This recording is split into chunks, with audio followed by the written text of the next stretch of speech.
Assalamualaikum warahmatullahi wabarakatuh. Alhamdulillahilladzi arsala rasulahu bil huda wa dinil haqq liyudhhirahu 'alad dini kullihi wa kafa billahi shahida.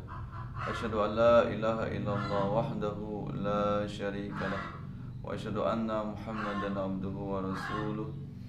Allahumma sholli ala sayyidina Muhammad wa ala ali sayyidina Muhammad wa li ashabi wa man tabi'akum bi ihsanin ila yaumiddin.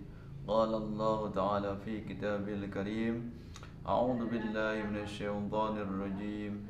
Bismillahirrahmanirrahim. Innal ladzina qalu rabbuna Allah tsumma istaqamu fala khaufun 'alaihim wa la hum yahzanun. Shadaqallahul azim. Pemirsa yang dirahmati Allah Subhanahu wa taala, mudah-mudahan Anda semuanya senantiasa dalam lindungannya, diberikan kesehatan, diberikan kebahagiaan lahir dan batin, dilancarkan rezekinya, rezeki yang halal dan thayyibah wal barakah, diberikan lancar dalam beraktivitas dimanapun Anda berada. Pada video kali ini saya akan menguraikan sedikit tentang dakwah. Dakwah secara bahasa berasal dari kata da'a yad'u da'watan, artinya adalah mengajak atau menyeru. Secara istilah yaitu mengajak manusia untuk melaksanakan syariat Islam, mengajak atau menyeru manusia untuk melaksanakan syariat Allah, mengajak manusia untuk melaksanakan kebaikan, melaksanakan apa yang diperintahkan oleh Allah, dan melarang manusia apa yang dilarang oleh Allah. Atau dakwah adalah proses kegiatan amar ma'ruf nahi mungkar. Tentang dakwah ini, umat Islam diwajibkan seluruhnya untuk melakukan dakwah. Artinya dakwah adalah bersifat fardu ain. Walaupun tentunya dalam proses mengajak ini atau mengajak amar ma'ruf nahi mungkar ini tidak harus dalam bentuk ceramah atau tausiah.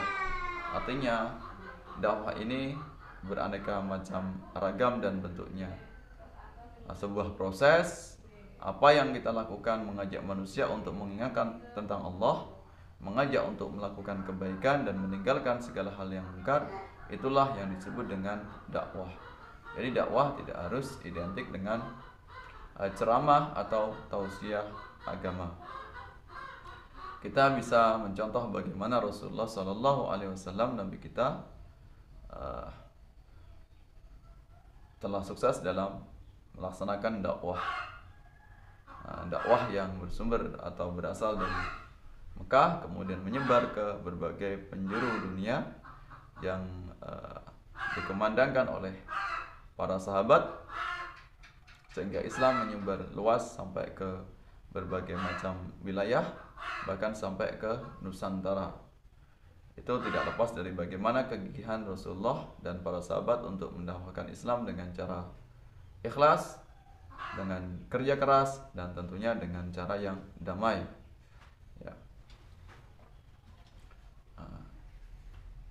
Dakwah bukan dengan cara kekerasan, dakwah bukan dengan cara memaksa, karena intinya mengajak atau menyeru kepada kebaikan. Terlepas apakah orang yang kita ajak itu melaksanakan atau tidak, maka tidak diperkenankan setiap muslim dalam rangka dakwah memaksakan, karena Islam bukan diajarkan dengan pemaksaan atau dengan kekerasan. Tentunya Islam adalah agama yang moderat, agama yang menjunjung tinggi toleransi atau saling menghormati antar pemeluk agama. Termasuk Islam yang diajarkan oleh ulama kita, aulia Allah yang ada di bumi Nusantara. Dakwah dengan inklusif, dakwah dengan cara toleran, dakwah dengan moderat, dengan merangkul, dengan damai, dengan media dakwah yang bisa diterima oleh masyarakat. Kita perlu mencontoh bagaimana dakwah Rasulullah dilakukan dengan cara istiqomah. Apa istiqomah? Istiqomah berarti keteguhan hati, kesabaran dalam melaksanakan syariat Allah, kesabaran dalam menjunjung tinggi melaksanakan kebenaran. Ya, istiqomah berarti senantiasa terus-menerus melaksanakan ajaran Allah dengan penuh kesabaran, dengan penuh keteguhan. Maka kita bisa menyaksikan bagaimana dakwah Rasulullah penuh dengan cobaan, penuh dengan rintangan yang tidak sedikit, yang tidak mudah, yang dihadapi oleh Rasulullah beserta dengan sahabatnya. Namun mereka semuanya para sahabat sukses dalam mendakwahkan Islam itu tidak terlepas dari ketabahan, keistiqomahan, dan tentunya kesabaran yang sangat luar biasa. Bagaimana permusuhan orang yang ingkar kepada ajaran Allah, ajaran Rasulullah direkam dalam Al-Quran, di antaranya yaitu surat Al-Lahab atau surat Masad. Bismillahirrahmanirrahim. Tabbat yada abi lahabin wa tabb, ma aghna anhu maluhu wa ma kasab, sayasla naran zatal lahabi wa imra'atuhu hammalatal hatab fi jidha hablum min masad. Ya, tabbat yada abi lahab wa tabb, binasalah tangan Abu Lahab dan pasti dia binasa. Ma aghna anhu maluhu wa ma kasab, dan tidak bergunalah harta kekayaannya, wa ma kasab, dan segala usahanya. Kenapa? Karena Abu Lahab beserta dengan istrinya ini adalah dua orang yang sangat menentang dakwah Rasulullah, menyatakan permusuhan yang sangat luar biasa kejinya, sangat luar biasa kerasnya, karena kebencian kepada Rasulullah sallallahu alaihi wasallam. Saya sulana rong zatalahab, kelak ya mereka keduanya ini akan masuk neraka yang menyala-nyala. Wa imra'atuhu hammalatal hatab, dan istrinya yang membawa kayu bakar. Maksudnya membawa kayu bakar adalah istrinya ini adalah orang yang sangat licik, suka menebar isu bohong atau disebut dengan menebar hoak agar masyarakat itu membenci Rasulullah SAW. Suka adu domba, suka menyebarkan provokasi agar umat Islam, agar orang yang menurut Islam itu membenci Islam dan membenci dakwah Rasulullah SAW. Fi jidha hablum min masad, yang ada di lehernya tali dari sabut. Ya, ini maksudnya adalah bahwasanya istri dari Abu Lahab ini adalah orang yang berjuang sangat gigih memusuhi dakwah Islam, bahkan dia rela menghabiskan hartanya termasuk kalungnya yang paling mahal, membayar orang-orang di sekitarnya yang dia percaya untuk menahan atau menghadang dakwah dari Rasulullah SAW. Namun karena kegigihan Rasulullah, kesabaran dan keikhlasan, alhamdulillah segala keburukan, segala kelompok-kelompok yang mencoba menghalangi dakwah Rasulullah bisa dituntaskan, bisa disingkirkan. Kemudian bagaimana suksesnya dakwah Rasulullah SAW? Islam mendakwahkan di Mekah sampai ke Madinah, bahkan sampai ke penjuru dunia, dan direkam dalam surat An-Nasr yang artinya pertolongan. Bismillahirrahmanirrahim. Idza jaa nasrullahi wal fath wa ra'aitan nasa yadkhuluna fi dinillahi afwaja wasabbih bihamdi rabbika wastaghfirhu innahu kana tawwaba. Idza jaa nasrullahi wal fath, apabila telah datang pertolongan Allah, wal fath, dan kemenangan, maksudnya adalah pembukaan kota Mekah. Ayat ini pula yang turun sebagai penanda bahwasanya Rasulullah SAW agar akan segera wafat menemui Allah Azza wa Jalla. Ya, ketika Islam sudah menang, Islam sudah jaya, itu pertanda bahwasanya dakwah Rasulullah sudah akan segera berakhir. Dan terbukti ketika turunnya ayat ini tidak lama, dalam beberapa waktu Rasulullah menghadap Allah Subhanahu wa taala, ya, menghadap kepada Allah ke derajat yang mulia di sisi Allah. Setelah Rasulullah hijrah dari Mekah ke Madinah, kemudian Islam menyebar luas di Madinah, Islam lebih pesat perkembangannya di Mekah. Kemudian Rasulullah kembali ke kampung halaman, menaklukkan kota Mekah yang disebut dengan Fathu Makkah.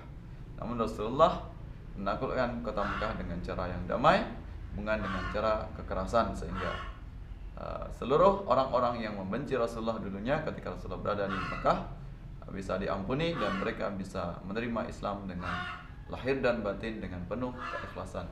Begitulah dakwah yang telah diajarkan oleh Rasulullah SAW beserta sahabat kepada kita semuanya. Hendaklah dakwah dengan cara yang toleran, dakwah dengan cara penuh kelembutan. Kemudian dakwah yang diajarkan oleh ulama kita di Nusantara atau Wali Songo, yaitu dakwah dengan model Islam Nusantara. Islam yang menghargai perbedaan, Islam yang menghargai berbagai macam ragam keanekaragaman budaya, kearifan lokal, Islam yang membumi, Islam yang lebih kepada substansi atau isi, Islam yang menghargai budaya lokal yang selaras dengan ajaran Islam. Wa ra'aitan nasa yadkhuluna fi dinillahi afwaja. Kemudian kamu akan melihat manusia berbondong-bondong memeluk agama Allah. Ya, setelah Rasulullah hijrah ke Madinah, alhamdulillah Islam mengalami perkembangan yang sangat pesat, sangat signifikan. Bahkan Islam menyebar luas ke berbagai macam tempat wilayah. Fasabbih bihamdi rabbika wastaghfir, maka sucikanlah atau bertasbihlah bihamdi rabbika kepada Tuhanmu, wastaghfir, dan mohon ampunlah kepada Allah. Maka semuanya kesuksesan dakwah tidak lepas dari izin Allah, tidak lepas dari kuasa Allah. Innahu kana tawwaba, sesungguhnya di Allah itu tawwaba, maha penerima taubat. Maka di sini yang paling menentukan sukses atau tidaknya dakwah adalah hak prerogatif Allah Subhanahu wa taala. Kita selaku umat Islam hanya mampu untuk berikhtiar, berusaha menyebarluaskan ajaran Islam dengan cara damai, dengan cara toleran. Maka itu tadi tidak diperkenankan dakwah dengan cara kekerasan, dengan cara radikalisme. Islam tidak pernah mengajarkan ajaran radikalisme. Radikalisme bukanlah ajaran Islam. Kalau ada kelompok-kelompok tertentu, pemeluk agama tertentu, entah itu pemeluk agama Islam atau pemeluk agama lain, maka jelaslah bahwasanya semuanya itu tidak atau bukan berasal dari ajaran agama. Terlebih-lebih ajaran Islam sangat mengutamakan cara perdamaian. Islam disebarluaskan dengan cara rahmatan lil alamin. Islam adalah hadir sebagai rahmat bagi alam semesta. Mudah-mudahan kita semuanya diberikan keistiqomahan dalam melaksanakan syariat Allah, bisa menyebarluaskan dengan cara perdamaian, mengajak manusia untuk melakukan kebaikan, dan mengajak atau melarang manusia untuk melakukan kejahatan, yaitu amar ma'ruf nahi mungkar bil ma'ruf, yaitu mencegah kemungkaran, mengajak manusia dengan cara yang ma'ruf, dengan cara yang benar, dengan cara yang baik, sesuai dengan apa yang diajarkan oleh ajaran Islam. Mudah-mudahan bermanfaat, mudah-mudahan kita diberikan keistiqomahan, diberikan istiqomah dalam melaksanakan syariat Allah, sehingga kita nanti menghadap Allah dalam keadaan husnul khatimah. Amin ya rabbal alamin. Maaf atas segala kekurangannya. Terima kasih Anda semuanya sudah berkenan menyimak video ini. Allahumma afiq ila aqwamit thariq. Assalamualaikum warahmatullahi wabarakatuh.